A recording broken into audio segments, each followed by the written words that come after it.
One of the worst mistakes you can make is to buy a plot of land when that is like the last money you have, or that is your first big money. You just buy one plot of land with hopes that when you have a challenge, you are going to sell the land. And when you sell the land, you are going to take money from that sales and use it to solve your problem. It doesn't always work like that. That is why I always tell you every time in my video that there are 3 ways you can make money from real estate. The first one that all of you know, that's the one a lot of real estate companies keep shouting, is land banking.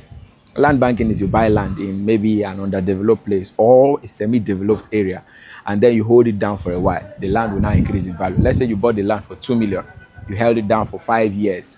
Now the land is being sold for maybe 7 million or 11 million, depending on the rate of development in that place. Another one is land development. Land development is you buy a land and then you build a tangible asset on it. You build like a house on it. Or you can build either a warehouse, either a service apartment, hotel, hospital, event center, something on it. And then you can either decide to sell the property, make money, or you can decide to just hold on to it and be renting it and be making money from it. But there is one that a lot of persons will not let you know about. This one is called fractional land retailing. A lot of persons underestimate the power of this in the real estate investment sector. Fractional land retailing is very, very, very lucrative. What this means is that real estate companies will have access to large expanse of land. And let's imagine, I'm going to paint a scenario for you. Let's imagine that they have access to 1,000 plots of land from a community. They've vetted it, they've done due diligence, the property is legit.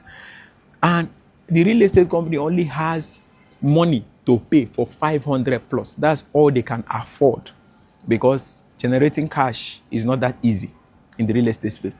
They only have money to pay for 500 plus. What they will now do is they will now open up the other 500 plus to the public to buy with them. So now, let me do a small calculation for you. Let's imagine that a plot there is 1 million naira times 1,000 plots. That's about, give or take, about 1 billion naira. Now, if the company cannot raise 1 billion, they only have 500 million. What they will now do is to give the other 500 plots to 500 persons to buy at 1,100,000 per plot. So the 100,000 is their own. That's the only profit they are going to make from this. What I'm teaching you is the secret. That's how, even if you're running a real estate company, this is how you can raise money for your real estate company. So you can let go of that. There's always a trade-off if you want to grow in business. You let go of that. The people who will buy into these plots